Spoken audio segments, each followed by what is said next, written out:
Hi, Karen. Thanks for turning in your TED Talk preparation handout. I thought I'd make this a short video to help give you some personalized feedback that I hope you'll find useful as you keep working on your speech and take it to the next level.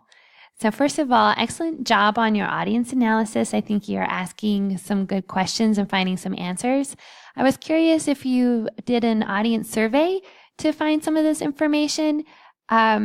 So if you haven't, you might go ahead and maybe do this on Tuesday, tomorrow in class, just to kind of give you that insight and double check that there are no preconceived notions or myths that need to be busted as you give your speech.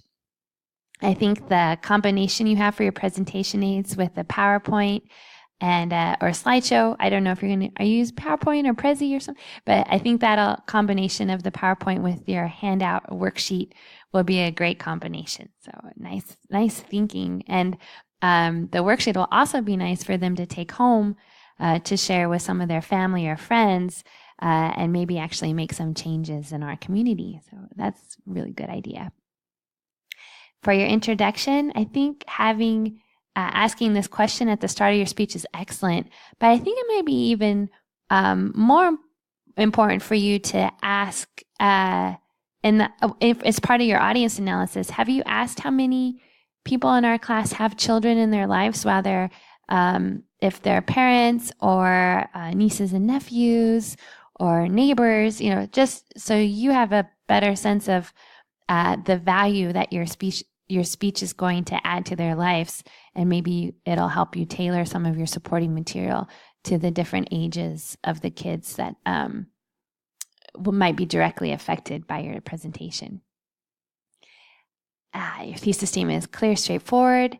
A little bit of feedback here for what's in it for the audience. Your statement is great, but it's a little vague.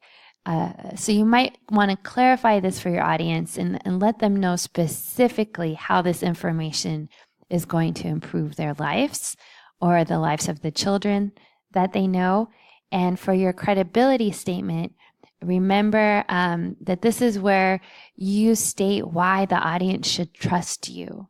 So you would want to mention the research that you've conducted, the sources that you've looked up. This is your chance to let the audience know that you've done your research, that the speech has been thoughtfully prepared, and that you're a credible source. I like your 3 main ideas. I think they're wonderful. I noticed that down here in your body, you noted that you're going to be using the problem, cause, solution organizational pattern. When I look here, this first one definitely describes a problem. The second one and the third one, they both seem to be solutions. So maybe your organizational pattern is more problem, solution, solution. Sometimes speakers use an organizational pattern that's problem, solution, better solution.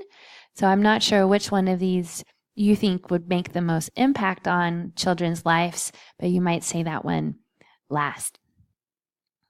All right. So moving on to the body of your speech, you have your main ideas clearly stated. Now, it's a quick question here. So it looks like you've done your research, but I'm not sure what source this information is from. So be sure to include your in-text citations. And because you're preparing a speech, you might want to actually write out where you got this information. And this will help you to remember to say it when you present. And now I noted in here at the start, you start talking about children and teens ages 8 to 18. But in this statement, you're talking about infants and toddlers. And those are 2 completely different age groups. So you might want to clarify what age group you're talking about here, at least in this particular supporting material. Are these same guidelines for ages 8 to 18 the same for infants and toddlers? Or is it different for such young babies? So please clarify that and be sure to add your source there.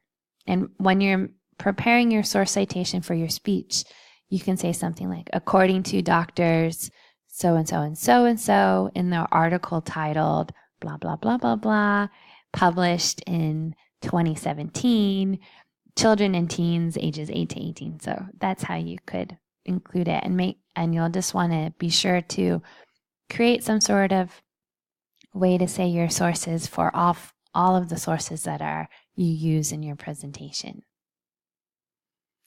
Right. So here's your second main idea, and I think you have some great suggestions and ideas here. Again, with your speech, since this is a little bit longer presentation, you have a lot of facts and a lot of examples, which is outstanding. You might want to share some stories. Here you have kind of one just to kind of engage your audience. If you have any personal stories, those are always great. And those facts and statistics, so you make sure you have a good variety. Here you have a nice citation of the American Academy of Pediatrics, which is outstanding, but you might include the date in which this was recommended, just so your audience knows for sure that this is the most current recommendation. And this is a really long list, so what might be a way that you can share this information with your audience that won't be so boring? Like, I don't mean to imply that this is boring. It's not. It's just that as people, when we have a list of ideas, it tends not to keep our attention or engage us as in the same way that stories or examples do. So you might pick a few of these and share some personal stories just to really highlight them if you think they're important, or maybe include these on a slide or a handout. I'm not sure, but just a heads up there that when presenters share just giant lists of information, the audiences do tend to kind of lose focus or lose motivation for listening in the same way that they might. And you can keep their attention if you tell jokes, interesting statistics, stories, or things that kind of really highlight the value of your topic and keep it entertaining. I don't know, but you're the artist of the speech, and I know after seeing you present for this whole semester that you're going to create a wonderful speech, and you've got this all figured out. And so I'm just giving you some suggestions to maybe help you think or problem solve some things, but know that I have complete confidence in you, and I'm really looking forward to your presentation. For your conclusion, you have a nice summary of your 3 main ideas. You reinforce your purpose statement, and then you have a really memorable quote from Bill Gates here, which is outstanding.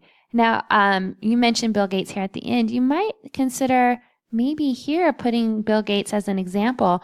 Does Bill Gates use technology with his kids? I know he has some kids in his house. Maybe there are some examples or stories about how he uses technology with his kiddos, because that might be a good model for all of us too. I mean, there's something to think about. Now you've got your 4 sources, which is outstanding because you needed 3, so woohoo! But remember, when you're listing your sources here in your reference list, to use APA format for websites. So double check. And there's some helpful hints in our class, in our online class, about how to use APA for websites. And all right, so thank you. I hope this feedback was helpful. I'm sorry if I rambled a little bit too long. I just wanted to do my best to communicate clearly. If you have any questions about any of what I've said, or as you're preparing your speech, please do not hesitate to send me a message through the Canvas inbox. I'm here to help, or we can chat before or after class as well. All right, you're on your way to creating a great speech. Thank you.